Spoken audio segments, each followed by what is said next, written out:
Hello and welcome everyone to another edition of the Fitton County Vikings Red Zone Power Ranking Show. Nathan Lamb here alongside uh, guest or other host Lugs Harold, and then we have a guest host today, Matt Frazee from Athens. So thanks for coming in, Matt. We appreciate it. It'll be good to talk to you and reveal these rankings with you. Um, I see a few things on your wall back there. Do you want to? You got anything you want to say about old number 9 there?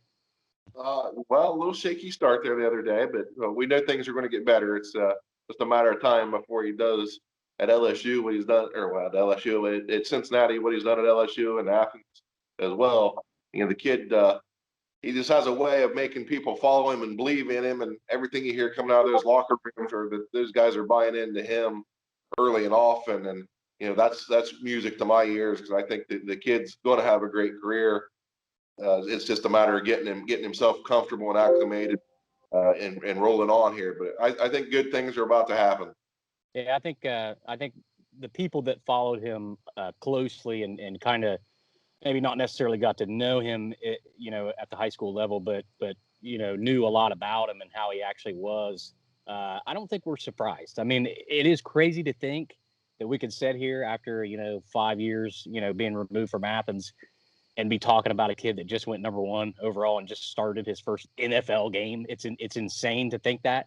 But when you look back at it, it's like there he is right there, is little Joey, Little Joe, Matt. making an I think appearance. Matt's met Little Joe before, by the way. So, But yeah.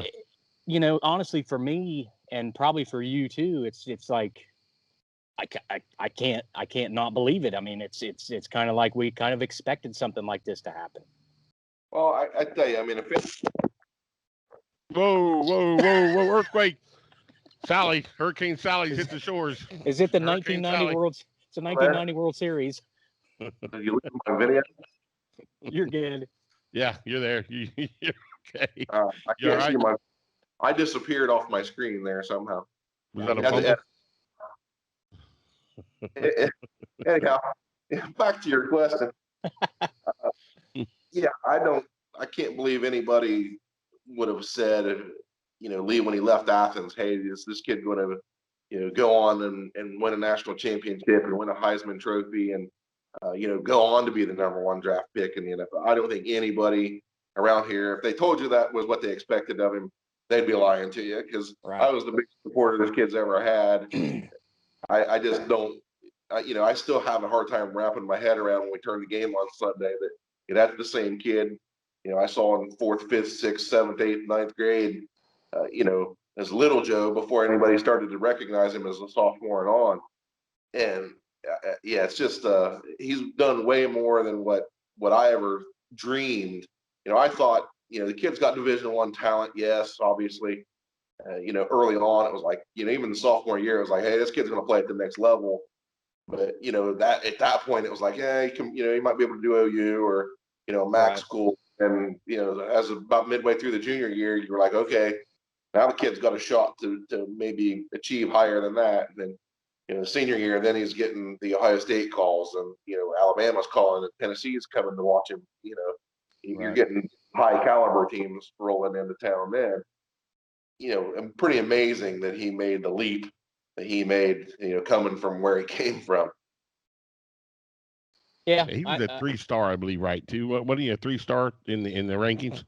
Yeah, No. 3. I think ESPN shaded him just barely a 4 in their final ranking, but I think Okay. Rival was a 3. Yeah. yeah. I think having watched all the progressions that we've seen firsthand and up close. I don't. Excuse me. I don't. I think it's it's a stretch to ever think that somebody's going to be a number 1 pick in any sport, especially when you're talking about a 15 or 16-year-old kid. Right. But at the same time, I think we all kind of felt like if anybody could make something happen in terms of the next level and the level after that, it was clearly going to be this kid. Yeah, I mean, I've never met anybody that's been really legitimately been around him that didn't say he was the hardest working kid that they've seen. I mean, you'd legitimately, I could drive past there on your way to work in the morning, and the kid would be there before school, running up and down the steps at the stadium. July, June, July in the off season, he's got 15, 18 kids over there throwing balls to, in the off season when there's nobody there. I mean, the coaching staff, Nathan White, who's now the head coach, would literally open the gate and let them in, and would go to the other end of the field and chip golf balls around and just let them play. and that's where all that chemistry came from that turned into, one of the most prolific offenses in Ohio high school football history. Yeah. That's no debating that's where that came from. And that's why I was talking about, with the earlier statement that I think all the guys in the locker room are buying in. He's got that infectious drive that he's going to outwork the room. And if, people buy into that, and when they're seeing somebody work that hard, they're afraid not to work hard because they don't want to look bad. So, right. That was kind of, I think that's where most of his success comes from, just that mentality. I read an article the other day. He said, "What do you do on your off day?" He says, "I don't take an off day." And so, well, somebody else was working that day. If I don't work that day, that's a day I lost to that guy. So I can't afford to do that. So, that's just who that kid is. And I think that's who the kid's going to be for a long time. He just got that worker, gritty mentality, and you got to love it, man. Yeah, that's good to have as your quarterback, especially if it's your favorite NFL team, Lugs, right? I mean, that's what you want. Well, mine and Matt's now. Matt's been converted, bud. He's just look at all that stuff on the wall. Yes, I see. He is definitely orange and black now. So I can switch the thing around and show you all the blue and silver. It's still back. We're gonna stick with what we see. we're gonna go with what's in front of us. So. All right, so I figured we'd take a little bit of time there to start out the show. We'll talk a little bit about Joe, what we saw over the weekend. How can we talk to an Athens guy and not have a little bit of conversation about Joe Burrow? So that was cool. But I knew that I was going to kind of get double teamed here, so I went ahead and put on this old school Eric Metcalf jersey from you're instigating the early us 90s. Doing. You may not have, but now you instigated us. So here we are. Is that from the last season the Browns made the playoff? Oh, ow. Oh. Woo. Second to last. Woo. Second to last. If you want the real answer. Yeah. Okay. I've dealt with my whole life. That's no big deal. But anyway, I figured I would try to even things out a little bit. Because we got a lot of Browns fans that listen to the show, that watch the show. So we kind of want to cater to both sides, right? Cater to both sides. It's like Lucas told you, Nathan. You got about another couple weeks, and we're not going to let anybody else jump on the wagon, okay? So the wagon's getting full quick. I will say this: I am completely on the Burrow wagon. I want to see him do excellent, but I still don't really like Cincinnati. So I don't know what to do. Who are you rooting for Thursday? Who are you rooting for here? You want Burrow to lose his first game, second game of his career? Well, he already lost Just the first on the because air, dude. The Cincinnati Bengals suck. So what's the point? We're going to win Thursday. That's the point. You might because we suck.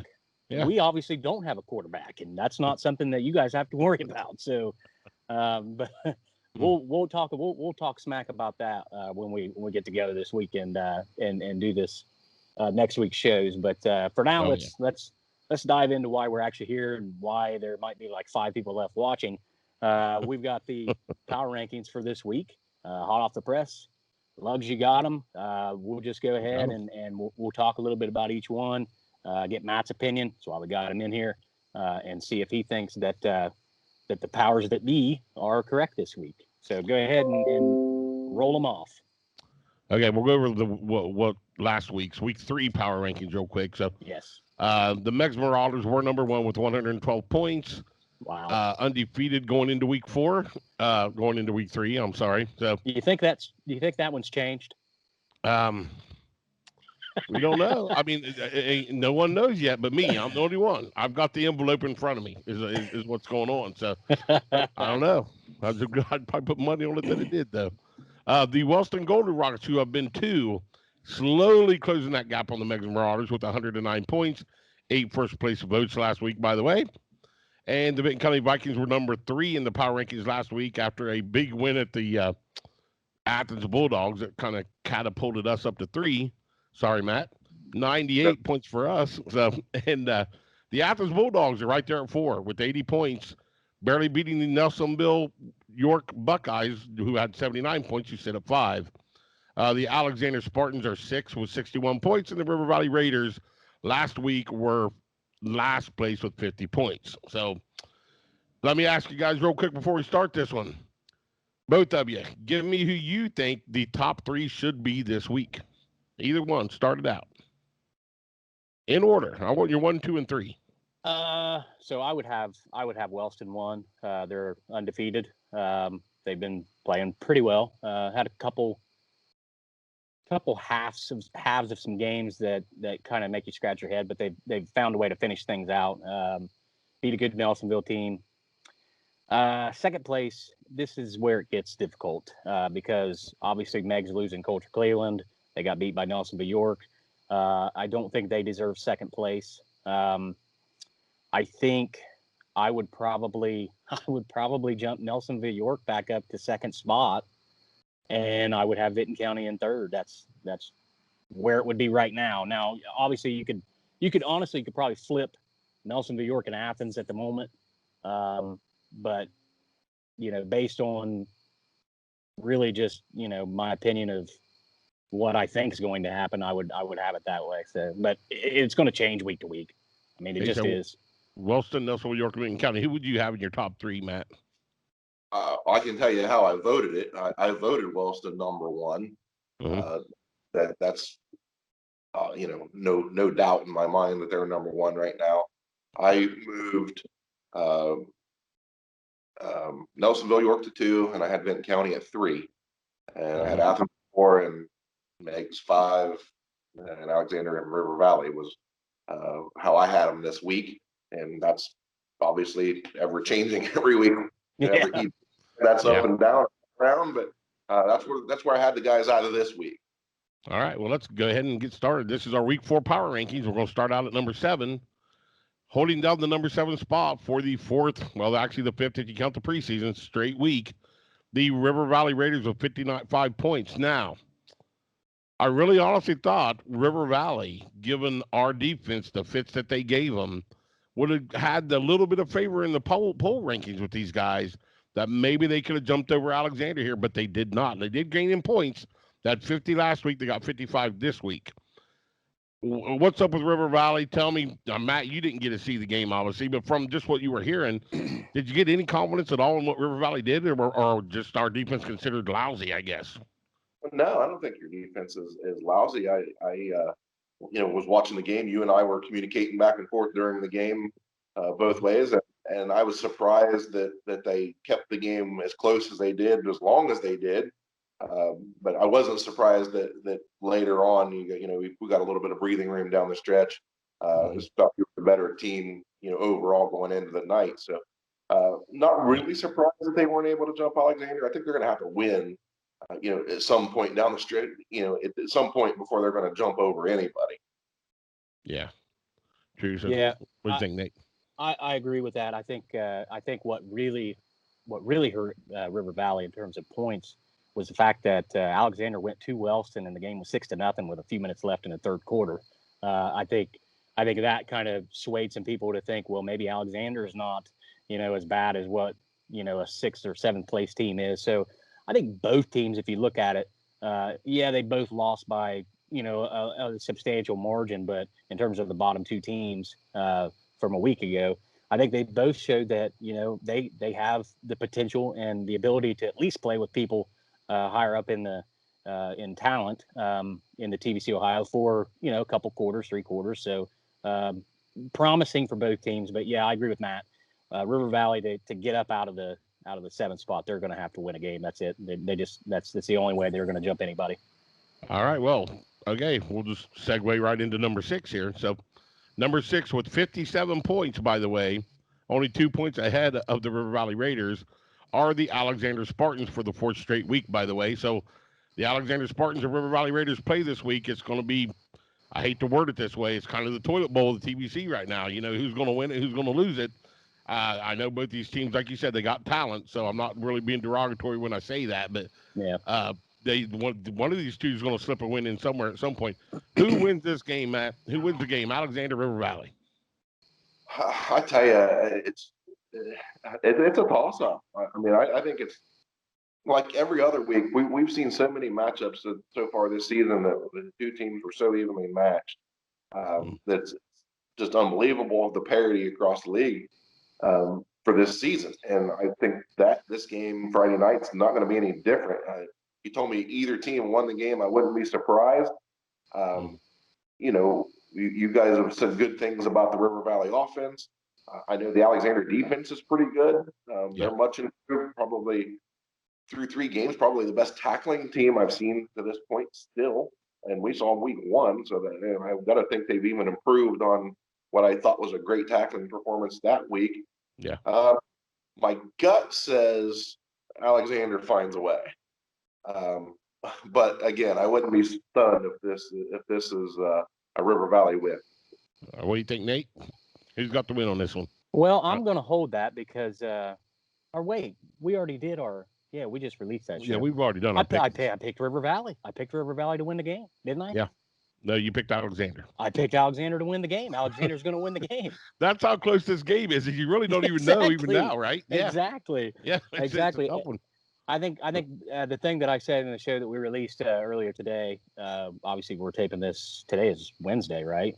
Mm-hmm. So one thing that I said was Alexander plays 2 quarterbacks, at various points of the game. They have a freshman quarterback that feel like has a good arm, but then they also have this upperclassman Karagosian kid that looks a little bit more fluid out there for me. I watched the Wellston and Alexander game. I think he leads the offense a little bit better. If he plays the majority of the game, I think Alexander's going to win. So that's why I went with them in that game. So, but again, Matt's right. Whoever wins, it's not going to be a surprise. Yeah. Okay. All right. Let's move to number 5. The 5th place team in the Week 4 power rankings, falling 1 spot from where they were holding on the 4th spot last week. The Athens Bulldogs, who dropped to 79 points. They actually took Nelsonville York's spot and their points, who had 79 last week in 5th place. So the Athens Bulldogs are 5th place with a loss to Marietta.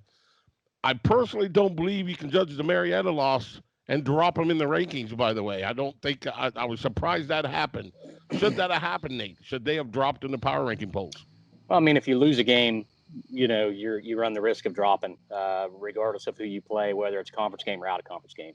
Out of conference games don't typically affect the power rankings that we do or we have done in the past a whole lot, because there again, Marietta's a pretty big school. I think they're Division III. They're probably 100 kids larger than Athens even. And, so it is going to be a difficult game for just about anybody in the TVC to play, a team that's that big. It's no different than, the teams around here playing Logan. They're similar in size. So, for me, Marietta plays they played in the ECOL, which is, they were playing tough teams, Dover, New Philly. They were, they're used to really good competition year in and year out. And, I know that conference is kind of shifting around right now, maybe defunct for all I know. But anytime you play Marietta or a school like that, and if you're a mid-tier TVC Ohio team or even an upper-tier TVC Ohio team, it's going to be a tough game. And the way that it ended, we were talking a little bit before we actually started recording, you guys, where I was listening in. It really could have went either way. So, I mean, they were, an inch away from the win. And if you look at it from a standpoint, if Athens would have made that play at the end of the game and actually won the game, then you're looking at, Athens just beat a really big school in Southeast Ohio, especially for Southeast Ohio standards. Looks like they're back on track, and that's the way we'd be talking. So, anytime you lose, yes, you run the risk of dropping in the polls. And anytime the conference is so close like it is right now, from 1st to 5th, it's going to happen. I mean, it's just flat out going to happen. So is it fair? Maybe not, but, I can't argue with it. Well, let me ask you this. Obviously, Matt, you do the radio for the Athens football program right now. You beat the Alexander Spartans, one of the bottom teams in the TVC. You lose to Benton County, you lose to Marietta. You're on a 2-game losing streak. Now you're going in to play Wellston, who's 3-0. Don't tell me who's going to win the game. Don't give me your opinion. What's the mindset of Athens right now with a 2-game losing streak and going to face one of the best teams in the TVC this week? I don't think the mindset's bad. A lot of teams coming off back-to-back losses, they probably are down on themselves and in the dumps. But the thing that you have to look at from in both of those games is they were, I think Vinton County dominated early and put Athens in a hole, and they battled back and gave themselves a legitimate chance to win the football game. They got the ball back with 2 minutes to go and a timeout. It didn't work out. I mean, they didn't win the game, but I mean, they gave themselves a chance to win a game that realistically, Vinton County was the better team all night long, and we shouldn't have had a chance at that stage of the game. Same thing last week. Marietta gets off to a big, they get off to an 18-0 lead, one play into quarter number 2, and Athens comes out and basically dominates the second half and gets themselves right back in the football game. Had it to 24-20. Had a legitimate chance of winning a football game. And last play of the game, they run a trick play, that's one tackler, legitimately one man to beat, and he was able to track him down for a game-saving touchdown. I mean, it was that close.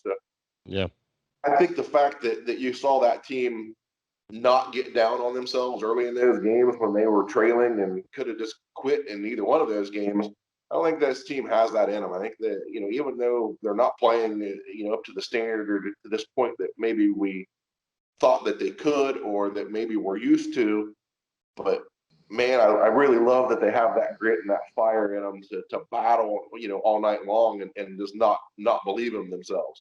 And I've watched some practice today, the last hour and a half or so of practice today. I didn't see any kid that were down. Those kids were out there working hard. good. The coaching staff was bought in. They were yelling and screaming like normal. I don't think anybody on that team has given up on the fact that they can win the conference still. Okay. I'll tell you, and I think that's the thing. We keep talking about this. I think if you want to look at talent, Athens has as much, if not more talent than anybody in the TVC. So it's so close once you get to these top tier teams. It's really the mindset and how you come into these games and who can execute the best game plan in these games. And I think Athens could do it as good as anybody. So they are 5th right now, but like you said, they could be number 1 by the end of it. So, okay, we're going to move on to number 4. No, at number 4, I'm not going to lie to you. This was my last place team, by the way. And they are number 4 in the power rankings. And they were my last place team. And no, it wasn't Alexander or River Valley. So at number 4, the Megs Marauders with 81 points. They go into Nelsonville, and Nelsonville beats them down like a wicked stepchild, or I don't know what you want to call it. Either way, they got beat down Redheaded bad. stepchild. There you go. Yeah, redheaded. Well, if they're wicked, they get beat up too. So same thing. But Megs with 81 points, Megs drops to number 4 in the power rankings. My personal opinion is Coulter Cleveland's out for the season. They lost Morgan Roberts, the best defensive player on the team. These guys have absolutely nothing right now to bank on to get any. If they're going to play Alexander and River Valley now, they're going to lose to both of them. I mean, this team just got shellacked and got beat down in one game that basically I feel ruined their season. Number 4 in the power rankings, though. Obviously, other people have a lot of faith in these guys. Tell me, Matt, is Megs done? Is 4 is best we're going to see out of these guys? Well, I think after Friday night, we're going to know if they're done. I don't know that I put that stamp on them quite yet. A few years back, we saw people banging on Ohio State, and they went go on to win a national championship with a third-string quarterback that nobody knew about. So, I want to see what Megs does without Cleveland. It's not going to be the same thing. You're not going to get 35 passes and the kid slinging it all over the field. That you can't legitimately think that's going to happen with a backup quarterback. Doesn't mean that they can't come up with some sort of a game plan to be competitive and win a football game. So after Friday night, we get a score back on Friday night. We'll know a little bit more about where they stand. I think I had them at 4 or 5 this week, one or the other. So I'm not surprised at where they're at. Again, the injury to Cleveland is huge. We're talking, one of the top 2 or 3 players in the whole conference, and he not being there is a major blow. I don't care who you are. Absolutely, yeah. Nate, let me ask you. No Cleveland, no Morgan Roberts. They're going to play Warren, who might be one of the better teams in southeastern Ohio right now. I mean, with Cleveland and with Roberts, I'm not even sure I give them a chance in that game with them two. How bad is this game going to be with Warren? Warren's going to score 60 plus.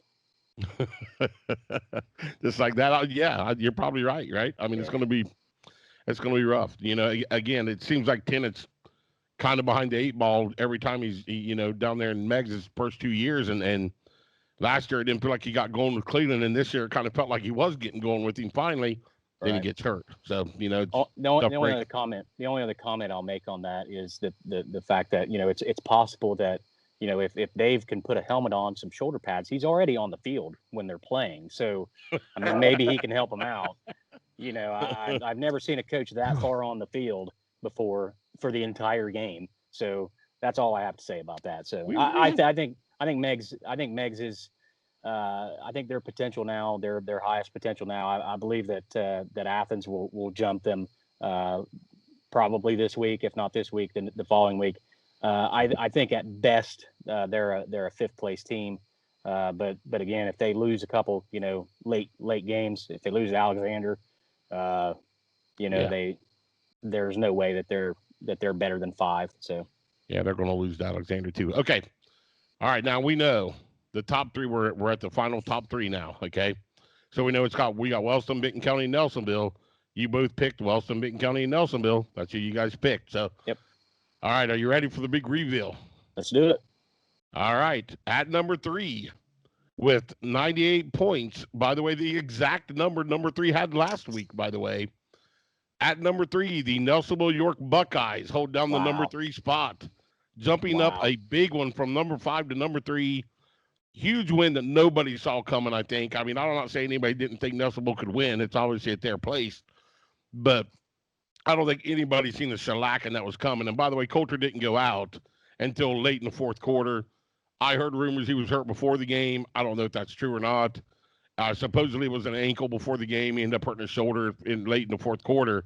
Roberts went out early in the first half. I'm not sure where it's. That's a big loss for them defensively. But still, Nelsonville York took it to them.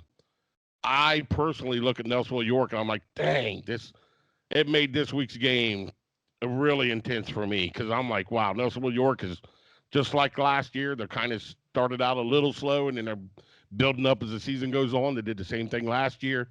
Is Nelsonville doing the same thing they did last year, Matt? Are they building up for this big explosion at the end of the year to win the TVC? I tell you, I think they very well could be. And I hate to say it, from our standpoint and your standpoint, but hey, give Rusty Richards some credit. He gets banged on a lot because Trimble seems to have their number. And Trimble, again, I called that game, on that Saturday night opening week as well on the radio and was there. I tell you, Trimble hit 2 toss up in the end zone, 4th down Hail Mary shots for touchdowns in the first half that kind of extended that out. I know you were watching it on TV, Lugs, but yeah, legitimately the last 2 minutes of the first half and the entire second half, Nelsonville York dominated the football game. Especially second half. It was yes, huge and really made a heck of a comeback. It was thwarted by a late interception, but they more of the game outplayed Trimble than Trimble outplayed them. But Trimble had scored a lot of points by that point in time. And Lackey was going off the field, on the field, off the field, on the field. That's a tough excuse to use, though. In my opinion, if the fact you weren't in ball shape and couldn't stay out on the field, that's on you. That's not on Nelsonville York, right? Well, they legitimately had. I believe we had 7 play stop after 7 of 11 plays. We had a Trimble player with a cramp that had to be taken legit in that third and fourth quarter. So, an 11 play stretch, you had 7 stoppages for a cramp. So, I mean, York definitely was the better conditioned of the 2 teams. And I think it showed coming down the stretch that they were the more conditioned team. And they battled back into a game that again, early on, they didn't have. I mean, we were on the verge of a running clock. Trimble scores at the beginning of that second half when they had the ball on that first drive. It would have been a running clock. And York battled back hard. So they did too. They played pretty darn good football since then. So I don't expect them to falter coming down the stretch. I think they're going to play pretty well from this point on. And that Snyder kid's good. They've got some dudes still in Nelsonville, New York. There's no Keegan Wilburn, but sometimes one guy not having to do everything is a plus. And they're a lot less predictable now that Keegan's not there, because there are 9 guys going to get the ball instead of the one guy doing 9 things. So I think it could be a good thing for them. I expect them to play well down the stretch. I don't see a much of a fall off. Now, that's not to say that Vinton County can't win the game this week, but I don't think they're going to have a huge letdown at any point. I'll put it that way. Yeah, what's it going to take for Nelsonville York this week, Nathan? I mean, you got Drew Carter at quarterback, who looks good running the ball, looks good passing the ball. They lost Brandon Phillips, but they still got Colt Snyder, who's a beast at the fullback position. He's a beast at the linebacker position.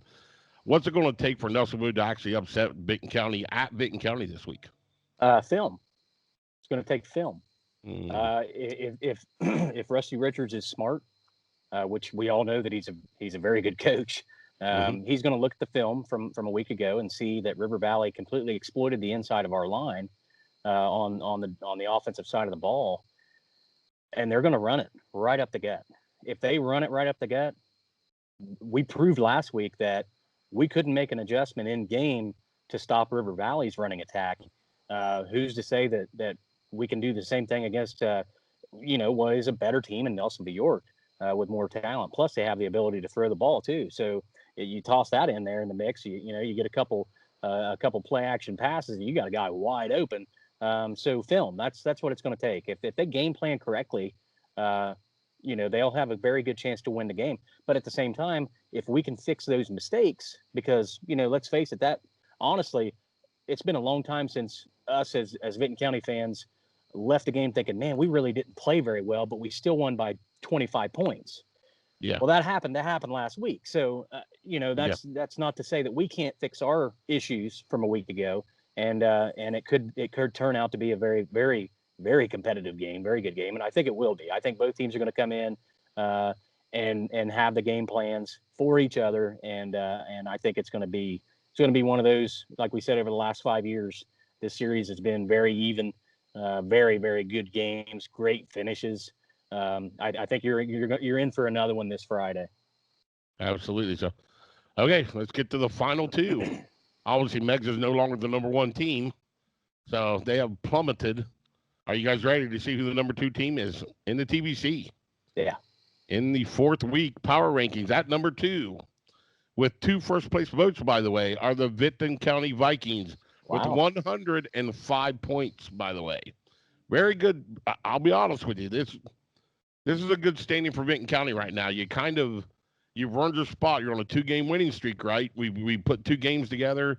We've got Nelsonville coming in, and this is a big game.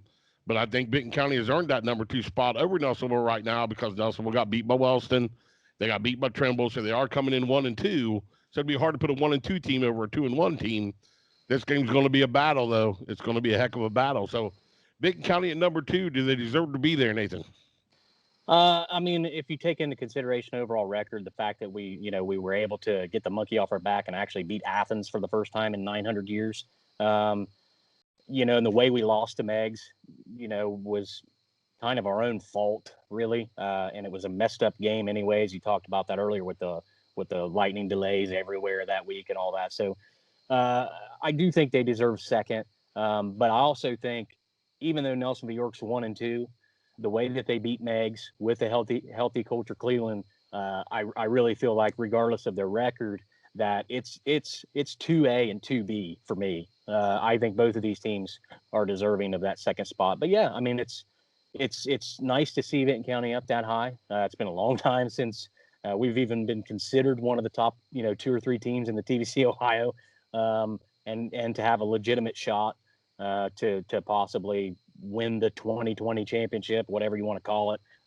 in the TVC Ohio. So yeah, I think it's deserved right now, and they have the ability to solidify that and prove all the voters right by beating Nelsonville York on Friday. So that's the ball is in Vinton County's court right now. All the pressure I think is on Vinton County, because Nelsonville York just expects to do it every year. They just expect to. So they do. For us, it's kind of new. We got this little bit of a rivalry going on with Nelsonville York now over the last few years. I think it's the pressure's in Benton County's court, but they've got the ability and the chance to prove that they belong in that spot. So yeah, I think so. Right now, as of this week, they do deserve it. All right, so Matt, I know that you even said in your rankings you did Wellston first, Benton County second, Nelsonville York third. You live 20 minutes away, probably less than that, from the Nelsonville York, team, obviously from their town.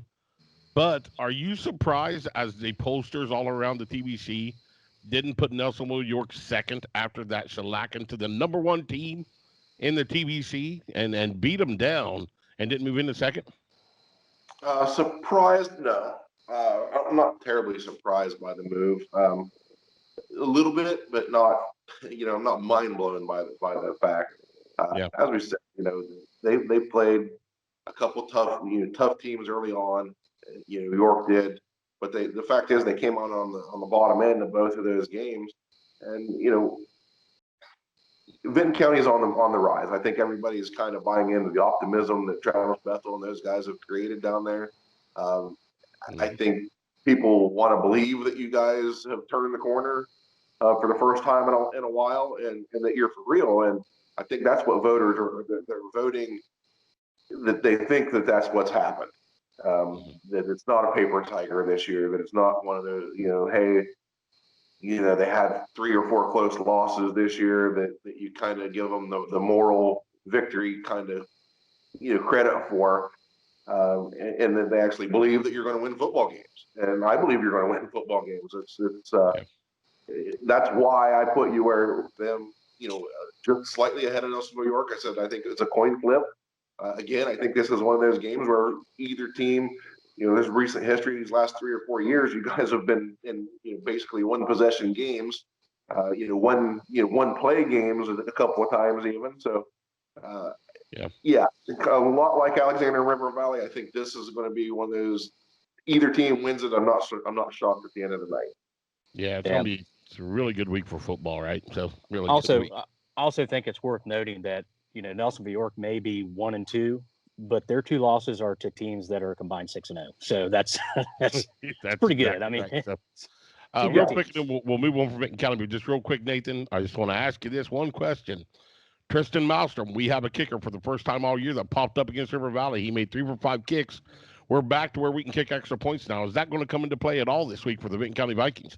I think so, because Nelsonville York, even though they don't have soccer, they always seem like they have a pretty good special teams kicker.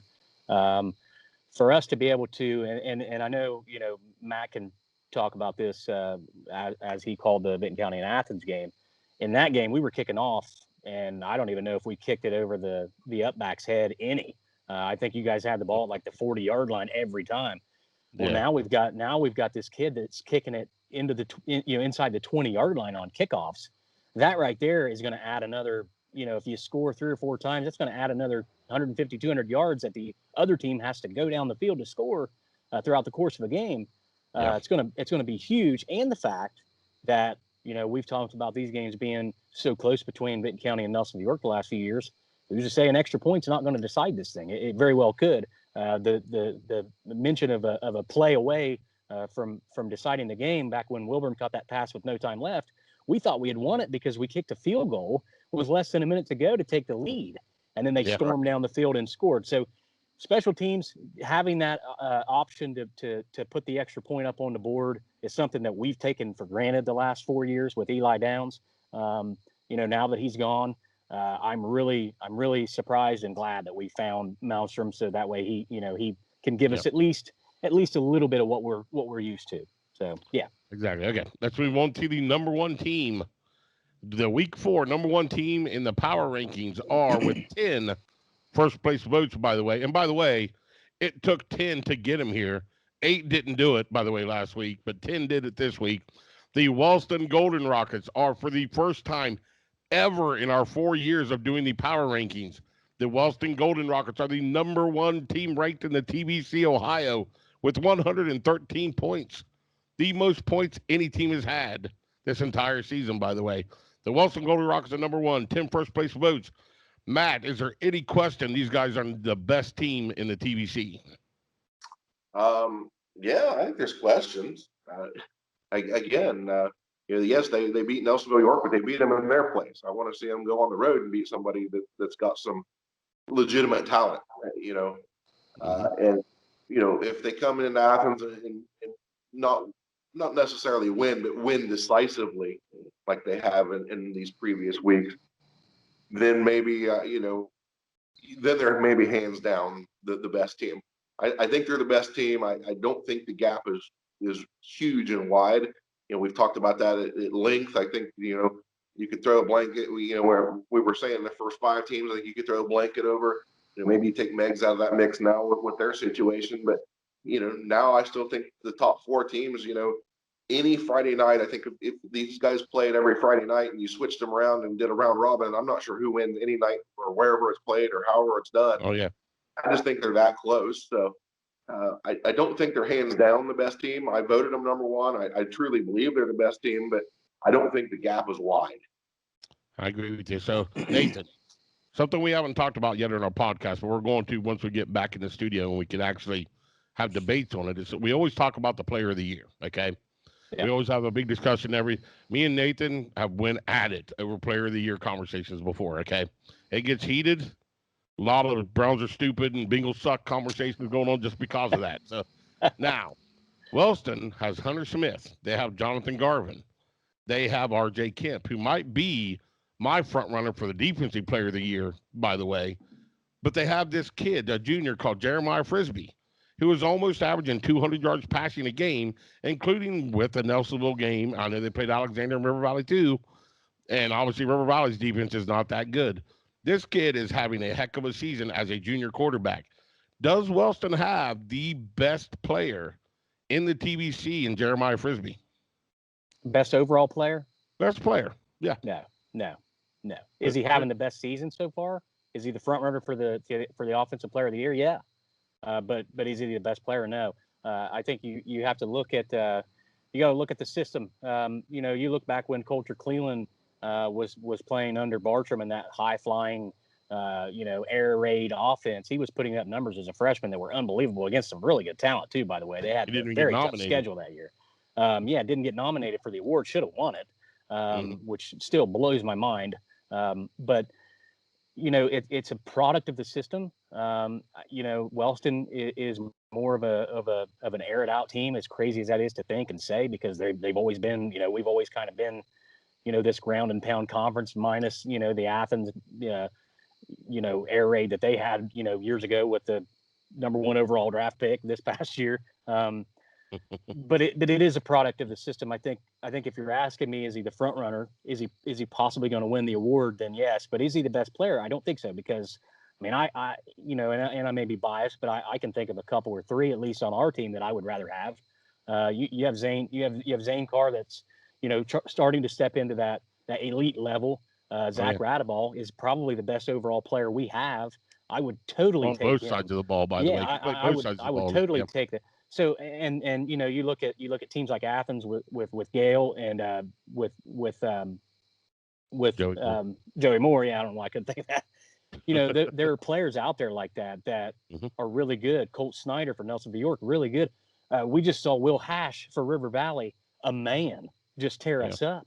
Those are all players that I think are it's kind of like the conference. All the teams are pretty equal. There's a lot of players that are pretty equal. And I think the reason that Frisbee is where he's at is because they're 3-0. It's a product of the system. He is making the plays. I'm not trying to take anything away from the kid, because he is making plays. But it is nice to be able to have a 6'5", 6'6" Hunter Smith out there running around, a foot taller than everybody else, just snagging balls left and right. I mean, that helps too. It does. Let me ask you this, Matt. Wellston versus Athens this week, and everybody's talking about the matchups and who's going to win the TVC. No one's talking about the player of the year. Is this the game where Joey Moore can separate himself? Obviously, his stats are better than Frisbee's, but Frisbee's coming in 3-0, and Joey Moore's coming into this game 1-2. Is Joey Moore the front runner for the player of the year, and is the stats even going to matter? Or is Frisbee going to be able to pull that out with a 3-0 record, having a better record at the end of the year? I mean, what's this matchup going to be like with these two? Well, I think we've seen record definitely plays into things at all levels. And, the Heisman Trophy is not won by a guy that's on a 6-5 team, no matter how good he is. Yeah. So, yes, is my personal opinion that I think Joey Moore is maybe not the best player, but he's very complete. I don't know, you guys probably aren't paying attention to him on defense. He's actually leading our team in tackles on defense. I did not know that. That is impressive. Yeah. So he's leading the team in tackles on defense, and Wow. he's got 7 touchdown passes and no interceptions to this point. So he's having a great year. I think all around he's probably still, in my opinion, the best player I've seen in person. And I would put, I haven't seen Wellston yet, so we'll talk. I'll comment on that later. But Colton Snyder is probably the second best player I've seen. The game with Tremble, he was just a man among boys at times in that game. He's a Yep. beast to handle on both sides of the ball, carrying the ball and as a defensive player. He's as solid of a defensive player as I've seen from anybody to this point. So, Yep. The other thing I think, as you said, Wellston's got 2 or 3 guys that you could put in that mix in the conversation, and maybe that waters down the situation there. Maybe that spreads votes across, pulls votes or pulls, It does. what people. Yeah, because Garvin's there too. Yeah. Maybe people's opinion of Frisbee, lower a little bit because of that. So, fact of the matter is, a year ago we were having the same conversation, and at this point in time, Keegan Wilburn was having a horrible year, and turns everything on late, and makes his way all the way back to it at the end of the season. So, it's early. Right now, I would still think Joey Moore is the favorite, but it's definitely not a foregone conclusion, especially now.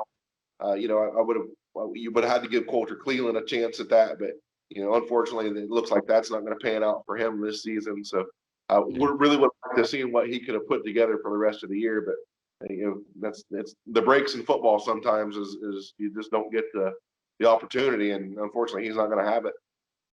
That's true. So, and I think this is a big weekend for the players. Not only is it a big weekend for a lot of matchups, of course, the Wellston and Athens game is huge. The Nelsonville and Benton County game is huge. The Alexander and River Valley game is a big game, if you ask me, too, because it's going to separate some teams. It's a big week, but it's also kind of a big week for the player of the year. Now, we're assuming they're still doing a player of the year, but this is kind of the matchups that, next week we're going to come into and be like, oh, hey, Joey, look what Joey Moore did to Wellston, or look what Nelsonville or look what Brandon Dameron did to Nelsonville, something like that, So a lot of big things are going to happen next week. We're going to talk about them on the show too. So, but again, we're a power ranking show today, so we won't get into that today too much. So, all right, guys, that's it. That's our week 4 power rankings. I'm going to go over them again for everybody. Wellston with 10 first place votes are number 1 for the first time ever in our power rankings, 113 points. Benton County Vikings at number 2, 105 points with 2 first place votes. The Nelsonville York Buckeyes are at number 3, and the Megs Marauders are at number 4. The Athens Bulldogs slide down to number 5. The Alexander Spartans hold down number 6. And River Valley is holding down the number 7 spot in the power rankings. Real quick, guys, so we can wrap this up. Just give me something, Nathan. Who's going to be the big mover in week 5? I ask you this every week. You should be ready for this. Wellston. Ooh, that means they're going down, by the way. Matt, Frazee, tell me, who's the big mover this week? The big mover? Up or down, either way. I think the big mover is going to be, again, Megs, and I think they're going to go down. I can see that. I can see that. No kidding. Oh, they're going to get hammered by Warren and drop. I mean, again, it's a non-conference. I don't know. I'm not going to penalize them a lot for it, but, I mean, we know their situation, so I think you're right. Like I said, I got them at 7. They can't go any lower for me.